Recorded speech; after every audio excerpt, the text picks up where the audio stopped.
care system, and author. I am passionate about leveraging AI to transform healthcare delivery and outcomes as a strategic advisor of ChatGPT in healthcare.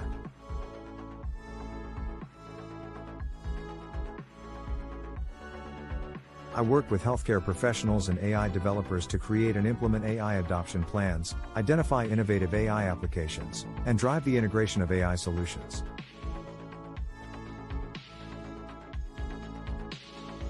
I aim to bridge the gap between AI technology, healthcare services, and strategic decision-making. I focus on ensuring the alignment of AI with clinical needs, data integrity, technological compatibility, and staff training. I also share my insights and vision through my books, publications, and public speaking engagements to increase awareness and inspire action on AI's transformative potential.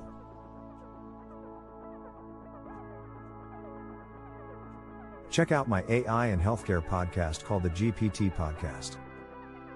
Check out my books on AI, healthcare, and entrepreneurship on Amazon.com. Please follow me on social media under @HarveyCastro. I am on LinkedIn, Twitter, YouTube, Instagram, and Facebook. Thanks for watching. Welcome, Dr. Rich McCormick. I am delighted to introduce Dr. Rick McCormick, a distinguished individual whose career spans the realms of medicine, military service, and politics. Born on October 7, 1968 in Las Vegas, Dr. McCormick's educational journey includes a Bachelor of Science from Oregon State University, a Master of Business Administration from National University, and a Doctor of Medicine from Morehouse School of Medicine. Dr. McCormick's dedication to service is evident in his over 20 years in the United States Marine Corps and Navy, where he served as a helicopter pilot and achieved the rank of commander. He has made significant contributions as an emergency physician at Gwinnett Medical Center in his medical career. In the political arena, Dr. McCormick has been a member of the Republican Party, representing Georgia's 6th Congressional District in the United States House of Representatives since 2023. His legislative focus includes his roles on the Committee on Armed Services, the Committee on Foreign Affairs, and the Committee on Science, Space, and Technology, among others. Beyond his professional accomplishments, Dr. McCormick's personal life is equally impressive. He is married to Deborah, an oncologist, and together they are proud parents of 7 children. They reside in Suwanee, Georgia. Interestingly, Dr. McCormick was also the runner-up in the 7th season of the initial run of American Gladiators. Please join me in welcoming a true exemplar of dedication, service, and leadership, Dr. Rick McCormick.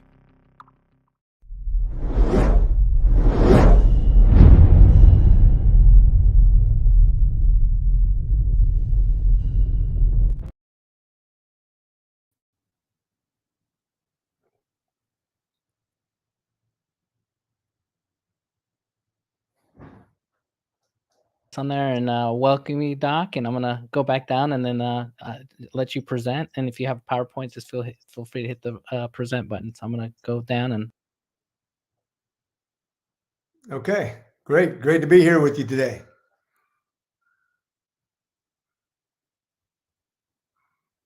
I do not have any PowerPoints. I'm going to be speaking directly from my information, and hopefully, if you have any questions, you'll ask as we go along.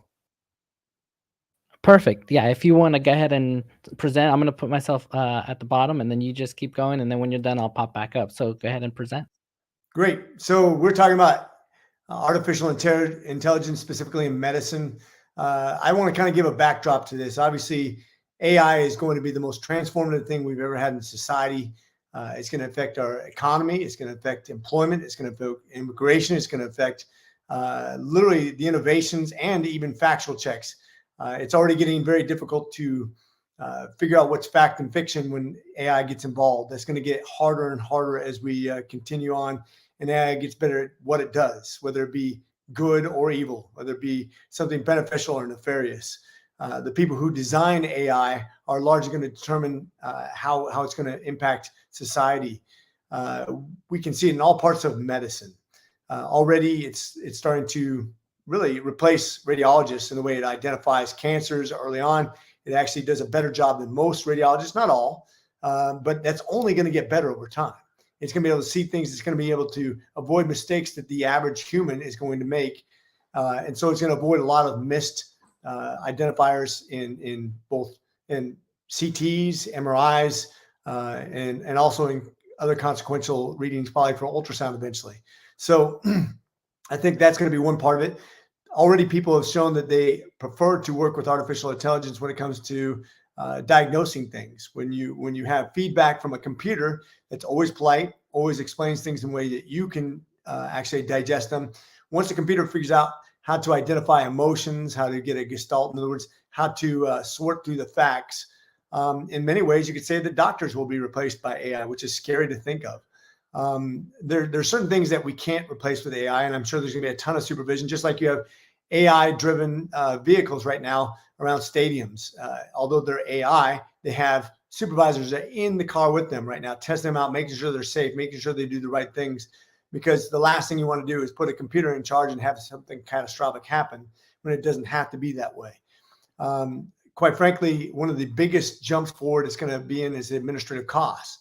Right now, we spend an amazing amount in EMR, which is electronic medical records, storing information, sorting it correctly so we can do good billing, and then having coders, which actually tell us which note is able to bill for what procedure or what treatment.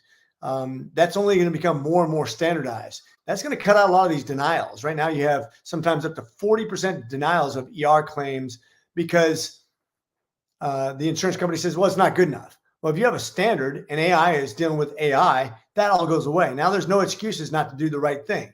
That could be transformative. Plus, you don't have employees that get sick. They do exactly what you program to do. It will literally replace human beings in mass. Which is something that we as a society have to decide on and how we're going to deal with that, because as we move into the future, it can benefit us greatly, but it can also be a great detriment to us as more and more people become unemployed, replaced by computers. There will always be a place for human employment, but the question is, how fast do we adjust to that? As it becomes more automated for other menial tasks, the question is, how does that affect immigration, our immigration policies? We have a ton of people immigrating here to do IT, so that will always be an employable thing too. But in medicine itself, whether it be through the robotic kind of surgeries we do, or identifying disease process, coming up with differentials to treat them with, making sure we figure out where to buy the drugs, how cheap to buy the drugs, how we can become more and more efficient as a hospital or as a practice, or in the administrative costs, which is not just people, but also in the way we do billing. It's going to transform everything in medicine. Just to consider the cost right now, $4.5 trillion is spent on medicine every year, which would be the equivalent of the third largest GDP in the world, almost twice the size of India's GDP as a whole, 1.47 billion people, and it's not even close to what we spend just on healthcare. So there's tons of money out there. The question is, where is it going, and why are physicians taking pay cuts every year? And inflation is still, I mean, you have a 2.8% decrease in physician reimbursements, whereas you have an 8% increase in inflation. Patients are paying an 8% increase in their insurance premiums and a bigger deductible. Where's the money going? It's not like you're getting better treatment all of a sudden. But we do know the insurance companies have made 8 record straight profit quarters. Why? Why aren't they giving reimbursements? These are questions we're going to have to ask. And I think AI will help solve that, because it'll cut to the chase. Look, it's when you have clear and cut standards of when you reimburse, and the government determines that, you have no excuses anymore. It gets rid of all that arguing, all that back and forth, all that waste of administrative time, and it could actually cut to the chase on pre-approvals. This could be literally transformative to medicine in every portion of how we deal with it. It could help us out in identifying cancers, treating cancers. We've talked about things you can inject in people's blood, where AI is going to help identify what to kill and what not to kill with laser precision. So these are exciting times for sure. Well, awesome. Well, I see some people already jumping in, but before they jump in, I'm gonna ask you some questions. First of all, personally, I'm humbled that you're here. Thank you so much. I love what you're doing. Personally, I actually went to biomedical science and political science because one day I thought, you know what, I want to run for Congress. Actually I feel like I'm mirroring you. We're both ER doctors. We know medicine. We have a compassion to help people, and that's one of the reasons why I really wanted to have you on, just to hear it from your point of view. From what you're able to say, just big picture. What is your insight from our government's point of view on AI? I know it's really new.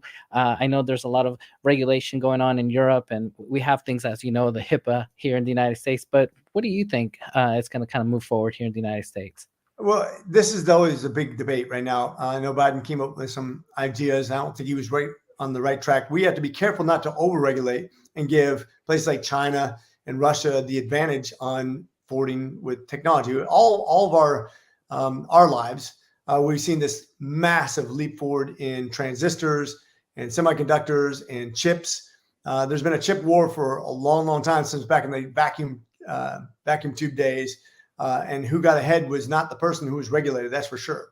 If we regulate, it is a good thing to protect our society. But at the same time, if you get behind in this AI war, which will be the most transformative technology of all time by far, we put ourselves at a severe disadvantage to defend ourselves against AI, which is the biggest part of what we'll be dealing with in the future, not just the benefits, but the detriments to our society. We want to protect ourselves against ourselves, but we also want to make sure we advance quick enough to protect ourselves against others as well. One of the things that also worries me is that 100% of our AI chips right now are produced in Taiwan. Now, we did a CHIPS Act recently, which brought a bunch of chip producing technologies or manufacturing back to the United States. It did not include AI. People don't realize that, but quantum and AI are the future of technologies. AI, 100% of the chips are still produced in China with no groundbreaking ceremony here in America, which would take anywhere from 18 to 24 months to get that ramped up. So if China does what it says, and I take people for what they say they're going to do, like China said they're going to take Taiwan. What better time would it be than right now, with Russia and Ukraine, with Israel in a catastrophe, with Armenia and Azerbaijan going at it, with all the pandemonium in Africa and South America? This is the time that if I was a foreign leader, I would be thinking very heavily about doing something I've told everybody I'm going to do anyways, with an overwhelming military superiority, before they could get the technologies and resistance in place, where there is a building nationalism in Taiwan, but they still don't have the conscripted service that makes them professionals in what they need to do, which is defend their nation. They still don't have the technologies or the weaponry to defend their nation very well. The only advantage they have is China's never been at war in recent days, and they certainly never executed an amphibious war, which is not an easy thing to do, take it from a Marine. So I think we have some consequential conversations to have about our technology, protecting our technologies overseas, protecting our production overseas, bringing much of that back to the United States for strategic purposes as anything. I know it won't be as cheap, but I think when you talk about building chips, that is going to be the most transformative technology into the future, going to affect us in every way, shape, and form, and we need to make sure we protect that. Yeah, well said. And Microsoft recently announced that they're making their own chips. So hopefully that's made here in the United States. I'm going to jump into our first question from Daniel Malay, and says, I'm from Rochester, New York. How should we prepare for healthcare workers for AI integration, given your experience in health and technology sectors? So I think it'll happen very slow at first, and then very rapidly as we progress towards AI that's very efficient and useful. It's kind of like when you talk about transitioning to self-driving cars. There are cars capable of that right now, but we don't trust them. The same thing's going to happen in AI integration in healthcare. You're going to see computers doing the job that people can do, but we're not going to trust them. Because first of all, one of the things we haven't figured out is, who do you sue when a computer goes wrong? Because doctors get sued, computers are going to get sued too, but whoever owns those computer systems is going to get sued, and people are going to say, why did you trust these things in this unproven technology? So it will go through a vetting process, both administratively and also in diagnostically, and also in treatment wise. It's going to be a stepwise procedure, and it's going to be supervised by very good doctors until we believe, this is actually outperforming the doctor in making determinations of diagnosis and treatment. It's outperforming the administrator in its ability to actually build a file and then code for that file. And you'll see it happen progressively, but slow at first and then very rapidly at the end. I agree with you. And I get this question a lot. And the skinny from my angle is, it's not the standard of care, but in some verticals, like as we know in healthcare, we see a lot of radiology AI, and that's becoming closer and closer to that standard of care. And I think until that gets to that point, ultimately the doctor is going to be held responsible. But I agree with you. Now, another question is from another doctor. He says, "Thanks for joining us, Dr. McCormick. Would you be able to speak to the government's role in helping better support primary care infrastructure to address the primary care shortage in our nation?" Yeah. So one of the problems we're having right now is, as I kind of forementioned, is there's plenty of money out there. $4.5 trillion is a ton of money. I know it doesn't sound like, because we're so used to throwing around big numbers, it's almost hard to fathom how much money that is. So why are we struggling? Why are physicians taking a pay cut? Why are premiums going up and deductibles going up and physician reimbursement going down, all simultaneously, while you have an exponential increase in medical costs, where it's the fastest growing inflationary cost to Americans, the biggest cost to tax dollars, the second biggest to business expenses. And yet we're seeing no end to the fact that we still have to pay out of pocket. We still have bigger deductibles. We still see a shortage of primary care providers. What is going on? The problem is not that they won't have enough money out there. It's going to all the wrong places. It's going to the people who don't see patients. It's going to the people who don't treat patients, who don't give medications to patients. We know it's being siphoned off. It's been allowed by legal maneuvering. Secretary Becerra, who is the Secretary of Health and Human Services, has lost 4 lawsuits in the whole Surprise Billing Act, which was a bipartisan passed act, by the way, passed by Republicans and Democrats to fix a problem so that you wouldn't have these issues into the future as far as billing goes. But Becerra has chosen to represent special interests, and as a result, he's lost his last 4 lawsuits because he's a horrible health and human service secretary. I just think he needs to be called out. We need to calm the carpet. We need to write laws even better, hold him accountable. I'm very upset with this guy. He's doing a poor job. I don't mind saying that publicly because the facts of the matter. He hasn't done anything to help with healthcare. Didn't do anything to curb the cost. Didn't do anything to make sure the money goes where it's supposed to go, and keeps on losing. If you're a lawyer put in charge of healthcare, at least you should be able to win a legal case. He hasn't even done that. I agree. I'm going to knock out these next questions here. The next one is from another doctor. Is there any government effort to get the brightest AI minds in the room and create the roadmap for AI in medical practice? No, not yet. But the day is coming, because I think most doctors are very focused on their job at hand. I think when you get towards the end of your retirement age, that's actually a perfect time to kind of work with these AI experts. I've said over and over again that I think we can make EMR much more affordable. I know several hospital systems that spend about $750 million in 1 year on their EMR. So if you're spending $700 million on your EMR, and then who knows how much for coders, and then doctors like you and I are falling asleep on their notes at nighttime, which I know my wife does all the time, and then you have anywhere from a 20 to 40% denial rate, we got issues. And this is exactly what I'm talking about. People are allowing this to happen. Our insurance commissioners are not being able to deal with it because it's interstate agencies. Becerra says, no, you have to deal with it on that level. So you have to actually write him a letter saying, I can't do that, in order for him to do his job. Once again, I go back to that. But if you want AI people to work, I think you can have some. This is where the money is. I mean, let's face it, there's no bigger expenditure of government and really, if you combine government and private funds, $4.5 trillion is a ton of money. That's about a fifth of our GDP spent on healthcare. Wow. If you consider GDP of about $25 trillion, that's almost a fifth of our GDP. And so there is money for AI to develop very quickly, put some of our brightest minds, combine it with some of the brighter minds in administration, in hospitalization, on treatments and everything else. It should develop very rapidly. Agreed. Here's another, they didn't put their name, but basically the question is, how do we balance state rights in AI and healthcare, since the states are closer to their constituents? Yeah, so I'm a big states' rights guy, and it's tough because when you talk about federal spending on AI, federal is what drives some of the most hugest leaps in technology. So if it's federal dollars used to develop or protect us from AI, it's going to be controlled on the federal level. Very few states invest in AI. They can regulate, but they don't have the money to invest in AI.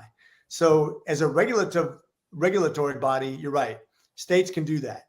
But as an investing arm states don't typically do that. They don't have the budget that the federal government has. When we get something jump-started, it's for the good of mankind, if you will. I'm very convinced that the American government is good at starting things, but shouldn't be the sustainer. In other words, if we want to invest in new technologies for clean energy or whatever, that's fine, but don't pick winners and losers, because we do a really bad job at that. Let the free market sort that out. Let the states sort that out. It'll be much better off than when government gets involved at the federal level and picks winners and losers, and typically loses and wastes a lot of money. I'm going to answer the next one just as a quick one, because I like the next one for you. But basically, the question is, what AI applications, use cases in healthcare excite you the most, have the potential to transform healthcare? And I'm just going to say, personally, AI, I think just being able to create better discharge instructions for our hospitals. I know as a fellow ER doctor here with Dr. McCormick, one of the biggest things is when we see patients from other countries and our EMRs don't have those languages and we can't talk to them in a way. So how nice to be able to have this information to be able to talk to them. Doc, I'll ask you the next one, unless you want to jump in if there's something that you've seen in AI. I hate to say this because this is going to make a lot of people uncomfortable, but it's going to replace our scribes.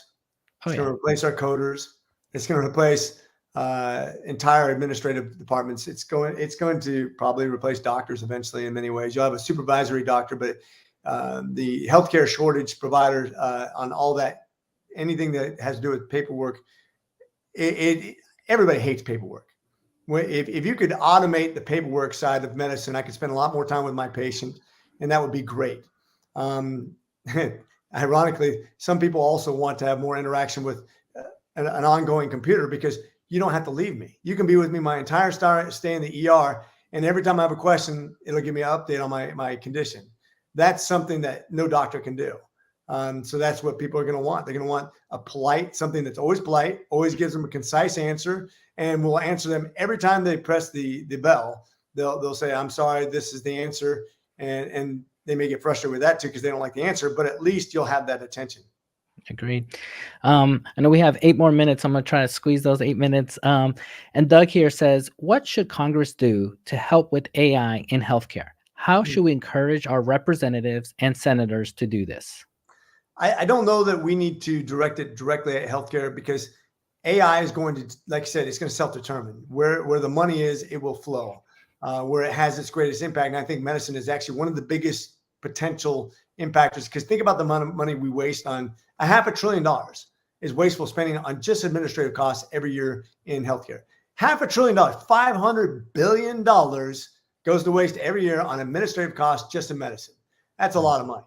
I don't have to encourage a healthcare system to invest in that, because people are going to want to save themselves all the hassles and time and administrative costs automatically. Where government once again helps is in the development of AI, so it's useful, but also in making sure that it can't be used to harm us, putting those guardrails on there. Like I said, sometimes states will be able to do that too, but when it comes to investing, we have to be really focused. I mean, you have everything from defense industry to healthcare to, actually, there's no limit to what AI can be used for, quite frankly. Agreed. Next question, it has to do with HIPAA. Dr. McCormick from Cunningham, Georgia. How do we handle HIPAA compliances and InfoSec challenges using AI? Well, the same way we always have. The problem is that when it comes to cyber, I'm also on cybersecurity for science-based technology. I'm on for HASC. And one of the things we talk about constantly is AI is a double-edged sword. First of all, it creates the biggest threat to HIPAA, to privacy, because it's very good at breaking code. If you use a quantum technology, no password is safe. I mean, it can just, unless you have to time everything out, because you can be attacked so rapidly and from so many different angles that almost there's no way to protect yourself except for with AI. So AI will be battling AI. It will be an arms war. It's going to be a new frontier of where wars are fought. Both in cybersecurity and trying to protect our HIPAA and trying to protect our just the way we do things. And it also provides the greatest opportunity because it defends us. Great. Next one, let's see. It says, how does AI complement the care provided by human healthcare professionals? And I think you already kind of spoke to that one. Yeah. First of all, it's polite. It's concise. It'll answer specifically what you're asking. It will help us keep from doing cross reactions on drugs. from making mistakes, major mistakes. It'll give us better differentials. It'll catch more of the identifiers, whether it be what test to order or what test not to order, which could save us money. How to diagnose things on radiology. It's literally going to help us be better practitioners in every shape and way and form. Agreed. Next question, real quick. I know we only have a few last minutes. Is from Kelly. How do how do health systems make good use of AI while protecting data as an asset and ensuring ethical use of the data? So we've been struggling with this way before AI came along, and we'll continue to struggle with AI because AI is going to be a great weapon to protect. Like I said, this is an arms war, though. I mean, it kind of go back to what we just talked about. As our AI gets better for security, it'll also get better for invasion. And you got some bright minds that have nothing better to do than try to invade, especially when you're talking about foreign countries. When you're talking about Russia and China, even Iran now is getting really involved in this. And as AI continues to expand, well, this is what I worry about with regulation. If I limit how much AI we develop and China does faster, then they can come in here and steal our information. There's a really good book called Chip Wars. I highly recommend you check it out. It'll scare you, but it'll also enlighten you. I appreciate that. Here's I think we got like two more questions. Another doctor. AI has the potential to stop the 800,000 deaths and permanent disabilities that happen each year due to misdiagnosis.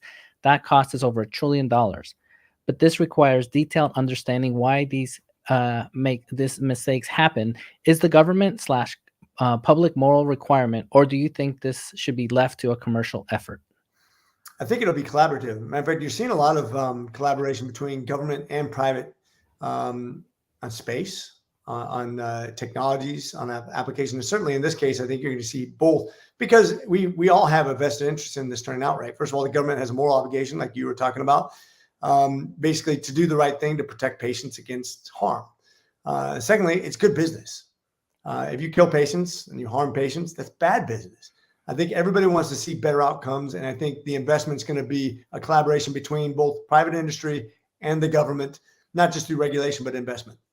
Agreed. And then we have like 3 minutes. I'm gonna start answering this one. Is AI going to replace nurses? If so, how are they going to be able to replace them? I actually blog about this a lot, and the skinny is this. OpenAI has come out and said that they're working with a company that will have robots. You know that Elon Musk will have robots. If you look at the technology of ChatGPT 4 and 5, which is basically the vision, you put that in the eyes of the robot. Now you have a nurse assistant, doctor assistant that can help us. Again, to Dr. McCormick's comment, we have a shortage in healthcare. People are literally dying. We need more help, and we need to use these tools to supplement our jobs and make us more efficient. And then the next one, and I think I know we're down to like the last minute or so.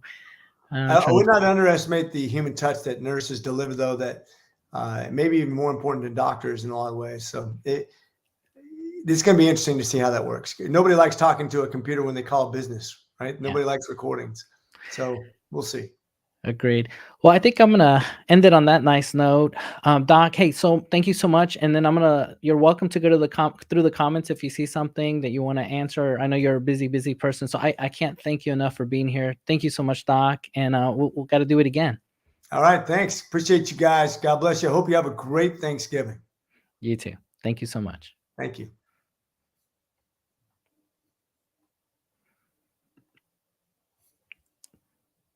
Yeah, and you can hang up. There you go.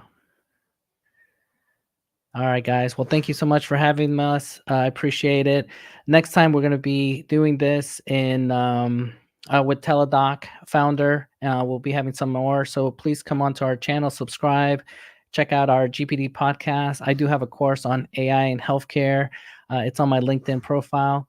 So I appreciate everybody, and everyone have a great day. And we'll do our best to answer all your questions. So thank you so much, and have a great evening, and happy Thanksgiving for those that are here in the United States. God bless.